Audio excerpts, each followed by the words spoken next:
Hello guys, ప్రస్తుతం ఆంధ్రప్రదేశ్లో ఒక దారుణమైన సంఘటన జరిగింది. ఈ సంఘటన ఏంటి అనేది మీ అందరికీ కూడా ఆల్రెడీ తెలిసే ఉంటుంది. నా థంబ్నెయిల్ చూసినప్పుడు కూడా మీకు అర్థమైపోయి ఉంటుంది. ఆ సంఘటన మరేదో కాదు, ఆంధ్రప్రదేశ్లో ఉన్నటువంటి గుడివాడలో ఒక ఇంజనీరింగ్ కాలేజ్లో చదువుతున్న 300 మంది అమ్మాయిల యొక్క ప్రైవేట్ వీడియోస్ బయటకు లీక్ చేసేశారు ఒకరు.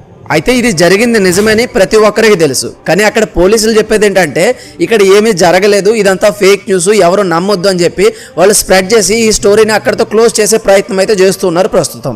అయితే ఇంతకీ ఆ కాలేజ్ హాస్టల్లో ఏం జరుగుతుంది, అలాగే ఇంత దారుణమైన వీడియోస్ని ఎవడు అంత ధైర్యం చేసి తీయగలిగాడు, అలాగే ఇంతకీ ఈ సంఘటన వెనుక ఉన్న అసలు నిజాలు ఏంటి, ఇవన్నీ కూడా ఇప్పుడు మనం ఈ వీడియోలో క్లియర్గా తెలుసుకుందాం. ఈ వీడియో చాలా ఇంట్రెస్టింగ్గా ఉంటుంది కనుక స్కిప్ చేయకుండా చివరి వరకు చూడండి. అలాగే ఛానల్ని దయచేసి ప్రతి ఒక్కరు కూడా సబ్స్క్రైబ్ చేసుకుని బెల్ ఐకాన్ ఆల్లో పెట్టుకోవడం మర్చిపోవద్దు. ఓకే, ఇక డైరెక్ట్గా టాపిక్లోకి వెళ్ళిపోదాము. ఆంధ్రప్రదేశ్లోని కృష్ణా జిల్లా గుడివాడలో శేషాద్రిరావు గుడ్లవల్లేరు అనే ఒక ఇంజనీరింగ్ కాలేజ్ ఉంది.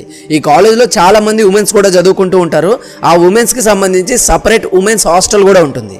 అయితే ఈ ఉమెన్స్ హాస్టల్లో ఆగస్టు 29 రాత్రి 9 గంటల సమయంలో ఆ హాస్టల్లో ఉన్నటువంటి ఉమెన్స్ అంతా కూడా బయటకు వచ్చి వీ వాంట్ జస్టిస్ అంటూ ప్రొటెస్ట్ చేయడం మొదలుపెట్టారు.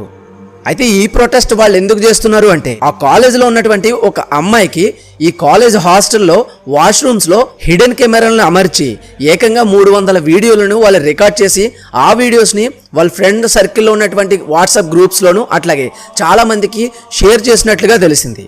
దాని కారణంగా వీ వాంట్ జస్టిస్ అంటూ వాళ్ళు ప్రొటెస్ట్ చేయడం మొదలుపెట్టారు. అయితే ఇక్కడ ప్రొటెస్ట్ చేస్తున్నప్పుడు అందులో ఉన్నటువంటి అంటే ఆ కాలేజ్లో ఉన్నటువంటి సీనియర్ క్యాండిడేట్స్ అందరూ కలిపి ఈ చేసింది ఎవడు అనేది కనిపెట్టడం జరిగింది. వాడే ఫైనల్ ఇయర్కి సంబంధించినటువంటి విజయ్ అనే ఒక వ్యక్తి. అయితే వాడిని పట్టుకుని వాళ్ళు చితకబాదడం మొదలుపెట్టారు. అయితే ఇలా జరుగుతున్నప్పుడే అక్కడికి పోలీసులు కూడా ఎంటర్ అయిపోయారు. తెలుస్తుంది కదా, ఏదైనా సంఘటన జరిగినప్పుడు పోలీసులు వెంటనే వచ్చేస్తారు కదా, అలాగే అక్కడికి పోలీసులు వచ్చి ఈ సంఘటనలోకి ఎంటర్ అయిపోయారు. ఎంటర్ అయిన తర్వాత వెంటనే వాడిని కాపాడి అంటే వాడిని వెంటనే ప్రొటెక్ట్ చేసి వాడిని తీసుకెళ్లి అదే హాస్టల్లో ఒక రూమ్లో పెట్టి వెంటనే వాడికి ప్రొటెక్షన్ అయితే ఇవ్వడం జరిగింది. ఇలా ప్రొటెక్షన్ ఇచ్చిన తర్వాత వాడి దగ్గర ఉన్నటువంటి ల్యాప్టాప్ అలాగే మొబైల్ని కూడా వారు తీసుకోవడం జరిగిందనమాట. అయితే ఇక్కడ ఇదంతా వీడొక్కడ మాత్రమే చేశాడు అనుకుని పోలీసులు వాడు అక్కడనే అరెస్ట్ అయితే చేశారు. కానీ ఇక్కడ ఈ స్టూడెంట్స్ అందరూ చెప్పిన మాటల ప్రకారం మనం చూసుకున్నట్లయితే కనుక ఒక ట్విస్ట్ అయితే ఉంది. ఆ ట్విస్ట్ ఏంటంటే మీరు అందరూ ఒక్కసారి ఆలోచించండి, ఒక వ్యక్తి అంటే ఒక మగవాడు లేడీస్ హాస్టల్లోకి ఒక్కడే ఎలా వెళ్ళగలుగుతాడు? వాడికి ఏదో ఒక ఉమెన్ అయితే సపోర్ట్ చేసే ఉంటుంది కదా. ఆ ట్విస్టే ఇక్కడైతే మనకి రిలీజ్ అవ్వడం జరిగిందనమాట. అదేంటంటే వీడితో పాటు ఇంకొక అమ్మాయి కూడా ఇదే కాలేజ్లో చదువుతుంది. వీరిద్దరూ లవర్స్ అనమాట. వీరిద్దరూ లవర్స్ అయితే వీరిద్దరూ బాగా గాఢంగా ప్రేమించుకోవడం కారణంగా వీరిద్దరూ ప్రైవేట్ స్పేస్ కోసం ఒక ఓయో రూమ్కి లేదా ఏదో ఒక ప్రదేశానికి వెళ్ళి వీళ్ళు ప్రైవేట్గా కలవడం జరిగింది. ఇలా ప్రైవేట్గా కలిసిన సమయంలో ఒక వీడియోని కూడా వీళ్ళు షూట్ చేసుకోవడం జరిగింది. అయితే ఇలా వీడియో షూట్ చేసిన తర్వాత వీడు ఈ అమ్మాయిని బ్లాక్మెయిల్ చేయడం మొదలుపెట్టాడు. నువ్వు కనుక మాకు కావాల్సిన ఒక పని చేయకపోతే ఈ వీడియోని అంటే నీ వీడియోని నేను మా సోషల్ గ్రూప్స్లో అలాగే సోషల్ మీడియాస్లో నేను అప్లోడ్ చేసేస్తాను అంటూ ఆ అమ్మాయిని బెదిరించడం మొదలుపెట్టాడు. దానితో బెదిరిపోయిన అమ్మాయి ఏం చేసిందంటే నేను ఒక్కరు దాన్ని సేఫ్ అయిపోతే చాలు, మిగతా వాళ్ళు ఎలా పోయినా పర్వాలేదు అని ఒక ఆలోచనతో వెంటనే వాడు చెప్పిన విధంగా ఒక హిడెన్ కెమెరా పట్టుకెళ్ళి ఆ హాస్టల్లో ఉన్నటువంటి ఒక వాష్రూమ్లో అరేంజ్ చేయడం జరిగింది. అంటే అక్కడ అటాచ్ చేయడం జరిగింది. అలా అటాచ్ చేసి డైలీ వచ్చే వీడియోస్ ప్రతిదీ తీసి వాడికి సెండ్ చేయడం జరుగుతుందనమాట. ఇలా ప్రతిరోజు వీడియోస్ మొత్తం 300 వీడియోస్ని ఆ వాడికి పంపించినట్లుగా అయితే బయటికి లీక్ అయిపోయింది.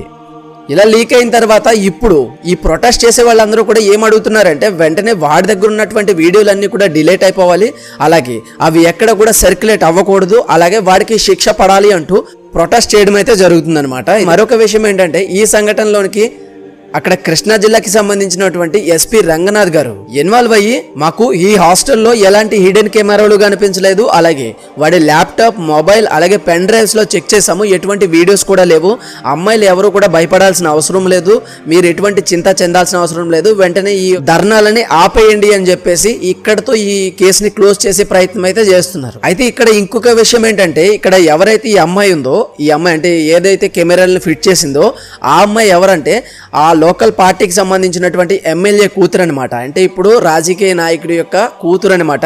దాంతో ఈ అమ్మాయి ఏం చేస్తుందంట డైరెక్ట్గా అక్కడ ఉన్న ఉమెన్స్ అందరికీ కూడా వార్నింగ్స్ ఇస్తూ ఉందట. నాకు ఏమైనా జరిగినా నా సంఘటన ఏదైనా బయటకు వచ్చినా సరే మీ అందరినీ మా డాడీ వదిలిపెట్టడు అంటూ ఆ అమ్మాయి అందరికీ వార్నింగ్స్ కూడా ఇస్తుందట. అయితే ఇది ప్రతి ఒక్కరు పాయింట్ గుర్తుపెట్టుకోండి. లాస్ట్లో దీనికి లింక్గా ఇంకొక టాపిక్ కూడా నేను చెప్తాను. అయితే ఈ సంఘటన తెలిసిన సీఎం చంద్రబాబు గారు కూడా వెంటనే దీనిపైన అయితే రెస్పాండ్ అయిపోయారు. అలాగే దీనిపైన లోకేష్ కూడా చాలా గట్టిగా రియాక్ట్ అయ్యారు. అలాగే హై కమిషన్ వేసి మరి దీనిపైన ఇన్ఫర్మేషన్ అంతా గ్యాదర్ చేయమని చెప్పి అయితే చెప్పారనమాట. అయితే ఇక్కడ పోలీసులు చెప్పిన మాటల ప్రకారం మనం చూసుకుంటే ఇది ఫేక్ న్యూస్ అయినప్పుడు దీనిపైన హై కమిషన్ వేయాల్సిన పని ఏంటి? హై కమిషన్ ఎందుకు వేస్తున్నారు అంటే ఒకవేళ ఫేక్ న్యూస్ అయితే ఎవరు స్ప్రెడ్ చేశారు, అసలు ఎందుకు స్ప్రెడ్ చేశారు, స్ప్రెడ్ చేయాల్సిన పని ఏంటి అనేది తెలుసుకోవడానికి హై కమిషన్ అయితే వేయమని చెప్పడం జరిగింది. అయితే ఇక్కడ ప్రతి ఒక్కరికి ఒక సందేహం అయితే వస్తుందన్నమాట. ఏంటంటే ఇక్కడ సంఘటన జరిగింది అనేది మాత్రం తప్పకుండా వాస్తవం అనమాట. ఎందుకంటే ఎటువంటి న్యూస్ లేకుండా ఇంత ప్రొటెస్ట్లు అయితే చేయడం జరగదు. ఇది ప్రతి ఒక్కరూ గుర్తుపెట్టుకోండి. అయితే ఇక్కడ ఇంకొక విషయం ఏంటంటే ఇక్కడ రాజకీయ వ్యక్తులు ఇందులోకి అయితే ఎంటర్ అయిపోయారు. ఎప్పుడైతే రాజకీయ వ్యక్తులు ఎంటర్ అయ్యారో ఇక్కడ న్యాయం జరగడం అనేది తప్పకుండా జరగదు. న్యాయం అయితే అస్సలు జరగదు. మీరు దీనికి ఉదాహరణగా చూసుకున్నట్లయితే కనుక కలకత్తా న్యూస్లో మనం చూస్తే కలకత్తా న్యూస్లో కూడా ఇదే జరుగుతుంది. ఎప్పుడైతే ఈ సంఘటన జరిగిందో ఆ సంఘటన జరిగిన వెంటనే కూడా అందులోకి వెంటనే లోకల్ పార్టీస్ ఎంటర్ అయిపోయాయి. ఎప్పుడైతే లోకల్ పార్టీస్ ఎంటర్ అవుతాయో అక్కడ న్యాయం అనేది జరగదు. అది ఎలా డిలే అయిపోతూ మొత్తానికి శూన్యంలో కలిసిపోతుంది అనమాట. అయితే ప్రస్తుతం కూడా ఇదే జరుగుతుంది. ఎందుకంటే ఆ అమ్మాయి ఫాదర్ వచ్చేసి ఒక ఎమ్మెల్యే అంట. దాన్ని బట్టి మనం అర్థం చేసుకోవచ్చు ఇక్కడ ప్రూఫ్స్ అన్నీ కూడా వాళ్ళే డిలీట్ చేయించవచ్చు, లేకపోతే వీళ్ళకి భయపడి వీరే డిలీట్ చేసి ఉండొచ్చు తప్ప ఇవైతే నిజంగా జరిగే ఉంటుంది. అయితే ఇక్కడ ఇంకొక విషయం ఏంటంటే నేను నా ద్వారా చెప్పేది ఏంటంటే ఇక్కడ డైరెక్ట్గా ల్యాప్టాప్స్ అలాగే మొబైల్స్ పెన్ డ్రైవ్స్లో చెక్ చేయడం కాదు, క్లౌడ్ స్టోరేజ్లు అని చెప్పేసి మనకి ఆన్లైన్లో స్టోరేజ్లు ఉంటాయి, అందులో కూడా ఒకసారి చెక్ చేస్తూ ఉండాలి. అట్లాగే వీడి దగ్గర ఉన్నటువంటి హార్డ్ డిస్క్లు ఏమైనా ఉంటే వాటిలో కూడా చెక్ చేస్తూ ఉండాలి. మొత్తం పూర్తిగా చెక్ చేసి మాత్రం వీడిని వదిలిపెట్టకూడదు. అయితే వీడు చేసింది అయితే నిజంగా పక్కా జరిగింది. దానివల్ల వీడిపైన ఇంతమంది రివర్స్ అయితే అవడం జరిగింది. అలాగే వీడికి సంబంధించినటువంటి చాటింగ్స్ అట్లాగే కాల్ రికార్డింగ్స్ కూడా బయటకైతే రావడం జరిగిందనమాట. అయితే ఈ సంఘటన చాలా బాధాకరమైన సంఘటన. ఎందుకంటే వీడిని ఇలా వదిలేశారు అనుకోండి 300 మంది అమ్మాయిల యొక్క కెరియర్ మొత్తం పోతుంది. ఇక్కడ అర్థం చేసుకోండి 300 మంది కెరియర్ అంటే తక్కువ కాదు. ఎందుకంటే వాడు విడుదల చేసే వీడియోలన్నీ కూడా బయటకు వస్తే వారి కెరియర్ అంతా నాశనం అయిపోతుంది. మరి ఈ సంఘటన నిజంగా జరిగిందా లేదా ఇక్కడ రాజకీయ నాయకులు ఇక్కడ జరిగిన సంఘటన తొక్కేద్దామని చూస్తున్నారా అనేది తప్పకుండా మీకు అర్థమయ్యే ఉంటుంది కదా. ప్రతి ఒక్కరు కూడా కామెంట్ అయితే చేయండి, మీ అభిప్రాయం ఏంటి అనేది తప్పకుండా కామెంట్ అయితే చేయడం మర్చిపోదు. అలాగే ఛానల్ని సబ్స్క్రైబ్ చేసుకోండి. ఈ సంఘటనకి అయితే ఇంతే. దీని గురించి ఇంకా డీటెయిల్గా నేను రేపు ఇంకొక వీడియో అయితే చేస్తాను. ప్రతి ఒక్కరు కూడా ఆ వీడియోని చూడండి. ఓకేనా? ఈ వీడియో కనుక మీకు నచ్చినట్లయితే తప్పకుండా లైక్ చేయండి. అలాగే ఛానల్ని సబ్స్క్రైబ్ చేసుకుని బెల్ ఐకాన్ ఆల్లో పెట్టుకోండి. Thank you. మళ్ళీ మరొక మంచి వీడియోతో కలుద్దాం.